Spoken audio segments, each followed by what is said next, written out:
What's going on, guys? Welcome to another episode of Peaktime Speaktime. Today, we have in studio here, guys, a legendary musician. I call him the musician. Yeah? Kiedel Sonny, actor, musician, like I said, comedian, MC, cinematographer. Yeah. By the way, I'm a playwright. I read 2 plays already. I just making you know. No, it's that have thing. You know what I'm saying? There we go. You know, I doesn't really boast and brag. All right, but guys. I wrote 2 plays. Yes. Kiedel Sonny, William Shakespeare, the Great. All right, introduce yourself. You know, my name is Augustus. Yeah. Used to be. Kiedel, William Shakespeare, Justinos. Yes. That time I even play a character called Silvona. You know what I'm saying? No, things have happened in my timeline. You know, I just want to let you all know, I'm here. I am him. Him is I. Let me tell you guys, this guy has done so much. All right, a lot of people may have forgotten. A lot of people may not know. And I think a lot of people actually know who he is. This guy can do it all. I am sure of it. I am sure of it. And he's here for one reason. Because he's funny. I'll tell you, it might be so many things. We can talk about so many things, but I just want to talk about, for now, how funny you are, right? So tell us how you started, and what is the thought process when you were starting as this young guy, you know, when you went to Entrepreneurial, right? Yes, right? Yeah, you're doing all the comedic stuff. Yeah, you mentioned before we started rolling that you did something with Dry Bones, you know, God rest his soul. You know, just tell us a little bit of that and how you came to, you know, being the comedian that you were before you went to being a musician. Okay. So when I was younger, I'll never forget that. Like I'll tell you exactly when the comedic journey started. Right. Chekapesh dropped their first, what I know to be their first movie. It was something called Zafemun. Right. And I remember, you know, they have different shots, some in Labe, some Pigeon Point. But I just remember my parents, like, because I grew up Adventist, I'm still Adventist, but you know what I mean? Right. My parents and them were watching that because the group, they were Adventists, you understand? So they got their hands on it first. And I remember my mother just laughing. And bro, I didn't know what it was, but I just said, whatever it is damn, and then people doing to my parents, right. I want to do that too. You want to do That's that how that started. Nice. That's how that started.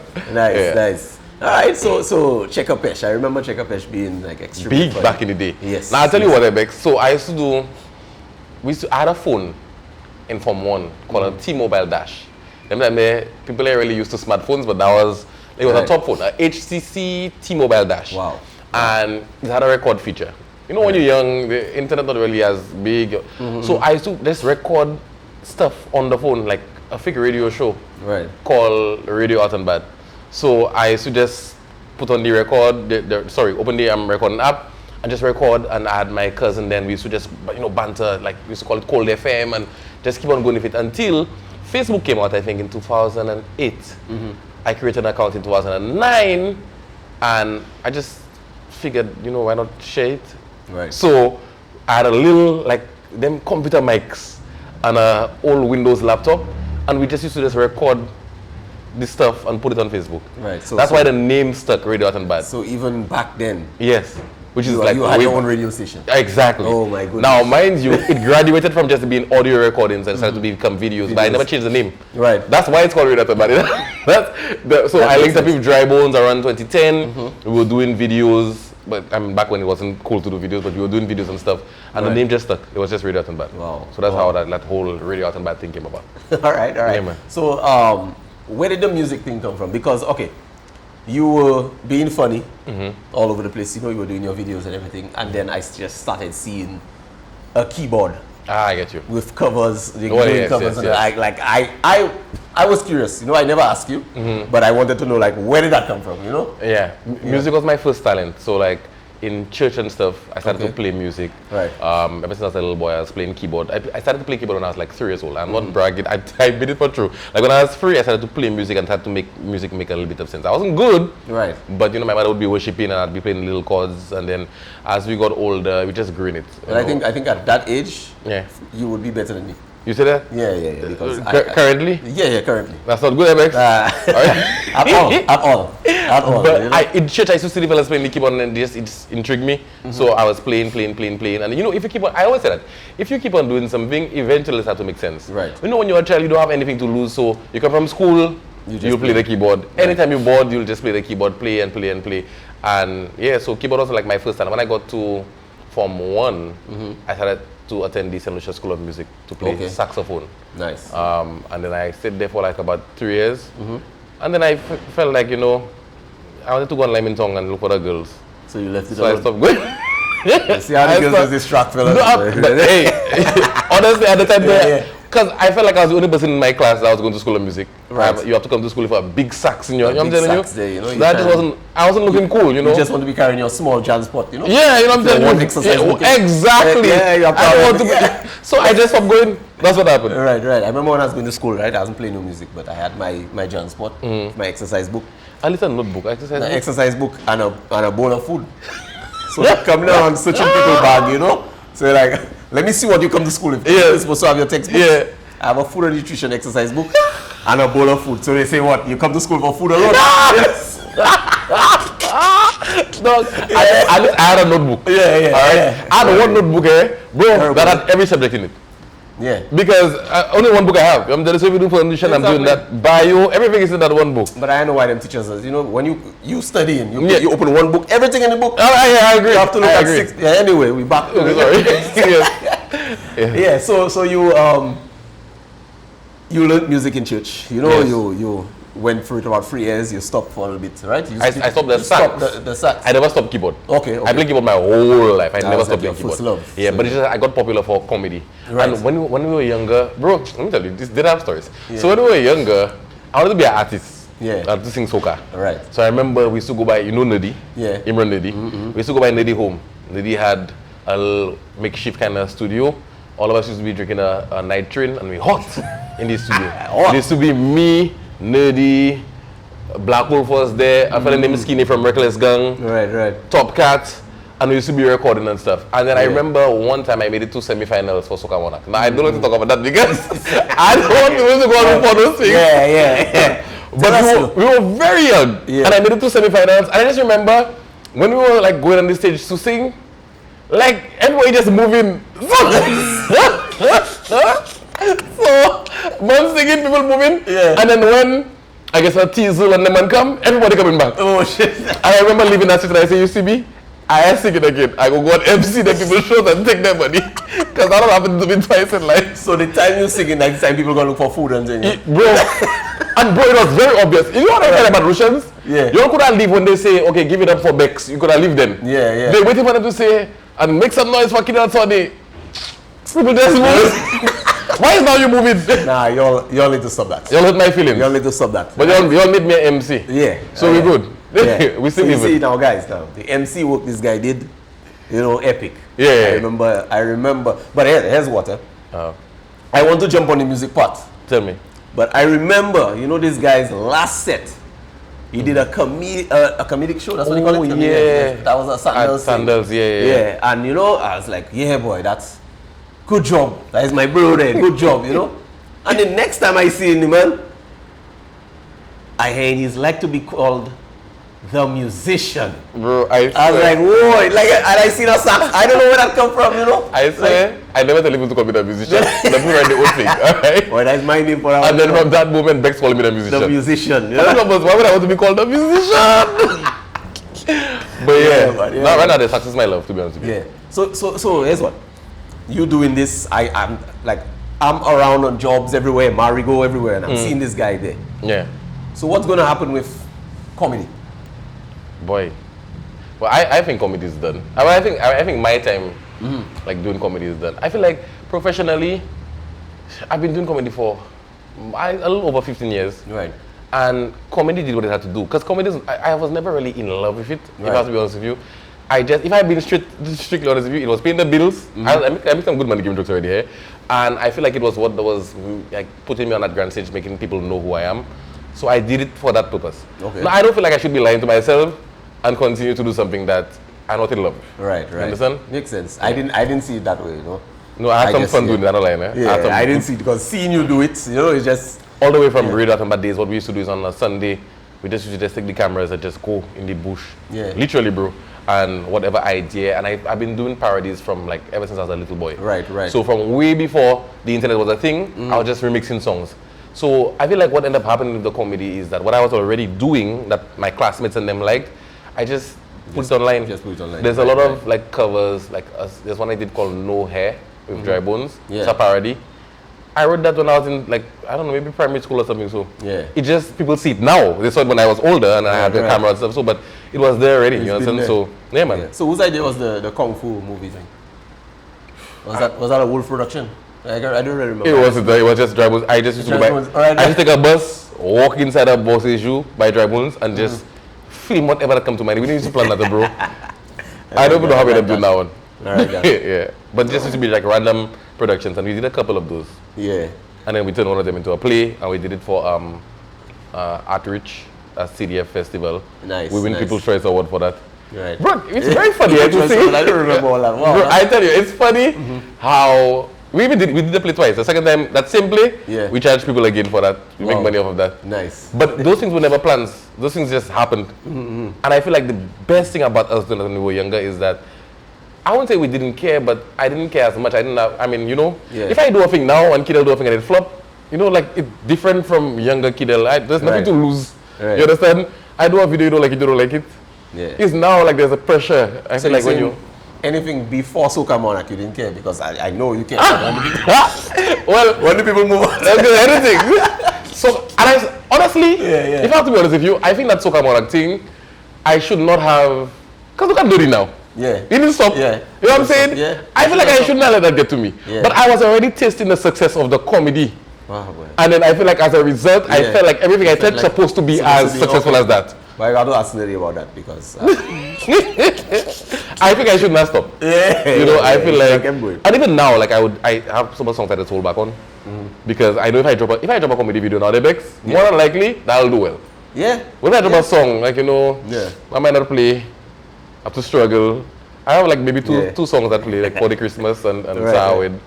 But you see, that was a good song for real. So in your back of your mind, you don't think people miss the things you used to do before? The comedy? Yeah, the comedy, the music, everything. If I have to be honest with you, I feel like I am mad at people for that though. Like I have a personal issue with people that they miss those things. Because I feeling like you're supposed to take what I give you. And that's it. Yeah, whatever. I'm asking for what you want. Right. I think that's an insecurity. Yeah, you see, but you have so many talents that you're going to be pulling fans. From different, I understand. Yeah. But I think, if I have to be honest with you, I'm probably insecure by the comedy. I don't like the fact that it's the one that actually did what it did. Wow. So you see that, guys? I never admit that before, eh? Not even in my bedroom. I never admit that before. I'm admitting that on camera. Insecurities on this guy. Yeah. Anyway, everybody. I'm mad that comedy is the successful talent, the more successful talent. Okay, so let's talk about the music now.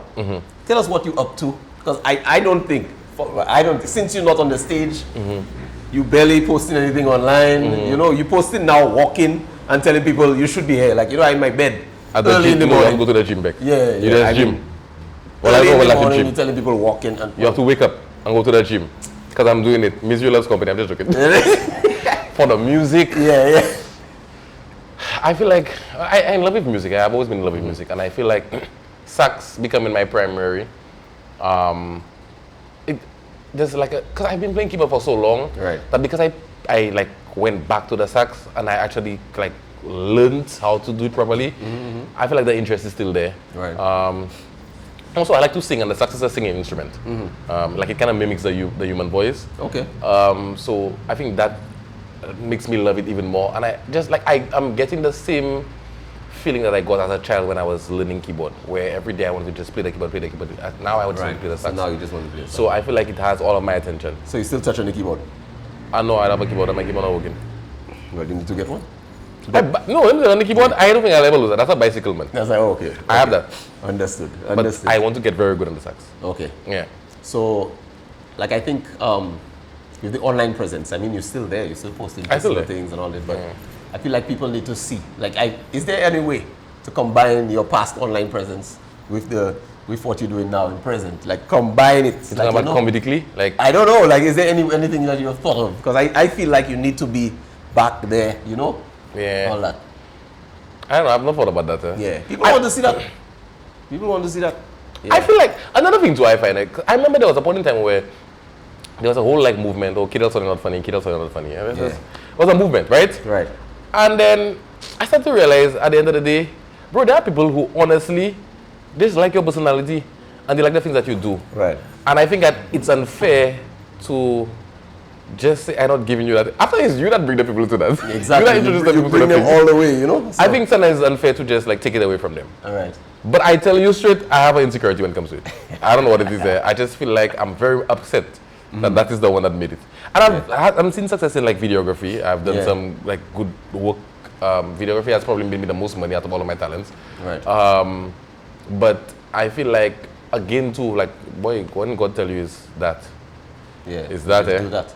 Because if it wasn't for comedy, we would not be here. I wouldn't be in that chair. Yeah. That's just the reality. Yeah. Because it's funny. So as you're here, you have any questions for me? You have anything you want to know? How long you filming? How long you doing photography? Photography? Yes. Boy, I might show my age if I do that, you know. But anyway.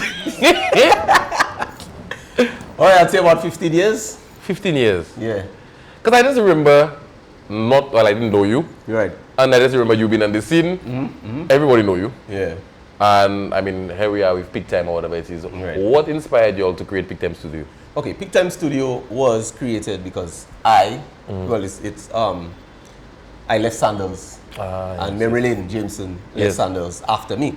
But then he was the one who said, like, you know, he was the one who had the heart for the studio environment. And I was just freelance. I was just doing my thing, you know. I get you. And he kept asking, you know, like, let's do this, let's do that. And we didn't know how we were going to put it together. So we were looking for a space, but I was doing my own thing, he was doing his own thing. So when we came together, we found a space finally. We needed, I figured, hey, let's give it a name. I get and you. then just kind of ruffling through different names, putting things together. I figured, you know, like pictures time, like peak. And I just changed the pictures to peak. So when you say it, it's like peak time. I get you. I get you. And the name just stuck, and we put it together. And the studio rentals thing came after. You know, we would just like put our heads together and just figure things out.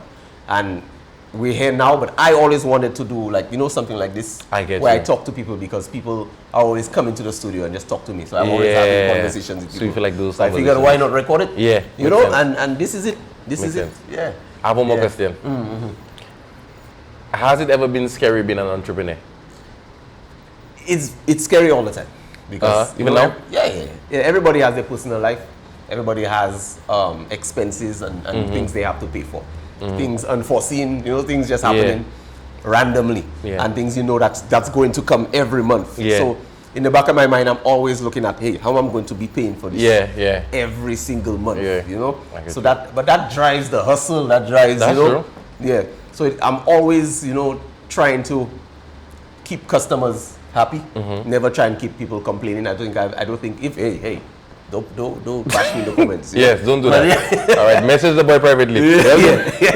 But I feel like, you know, I've always tried to please the client and always try to do that so I can always remain in business so I can pay my bills. You know, I can do this. But it is a scary thing. That's why, you know, some people tend just not to do it, but not to stick to it. Because it's scary. New things happen every day, every year.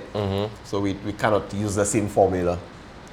Everything that we do. So it's a learning process every single day. So, I feel like coming to this studio, well, I've been to the other one. But I feel like coming to the studio has like it inspires me. Because I remember we did Desol and I did a big video in your studio. Yes. That was the Coco Nana. That's true. Yeah. Bro, I went to Dominica. By the way, I said Dominica, not people in Dominica know me, especially from that video. I went to the barber shop and the people playing that. I met the president. Because of that video. I'm telling you. That's crazy. Yeah, but I feel like me coming here again, like put a little, you know. Yeah, because you've seen something new, something different. Yeah, like it makes me feel like I want to create, you know, and there's a space to do it. Yeah, you could still create. So I feel like a comedy video might be on the horizon. Yeah, that guys. I'm telling you. So yeah, guys. That's right. This has been Peaktime Speaktime with Kiedel, Sonny. I hope you guys got everything that you needed from this. If there's any other questions, you can put it in the comments. But before we leave, I have a message from somebody there. Somebody just sent a message in the chat, you know? But that's not even live, Bex. Yeah, but somebody sent a message to me. Okay, sorry, I dare you. They sent a message. I dare you. All right, so here's the message, right? Me, but it's okay. Here's the message. They said, the Rastas need to put when they take bus.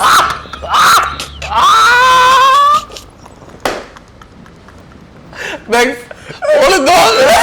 I want you to know. I never said anything. I just laughed. Okay.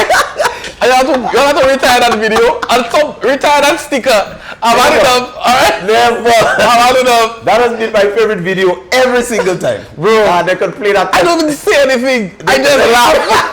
Now the man laugh his foot up in the air and boy la. So you know guys, I had to drop this one there today. Right? So thank you for watching Peaktime Speaktime. This is Bex. This is Kiedel. Don't forget to follow Bex Photo Pro and Peaktime Studio so you can stay in the loop with everything that's happening. Tell us your link.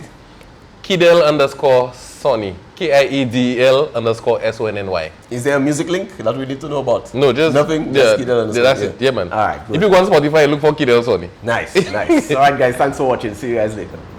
Yeah. How long was that?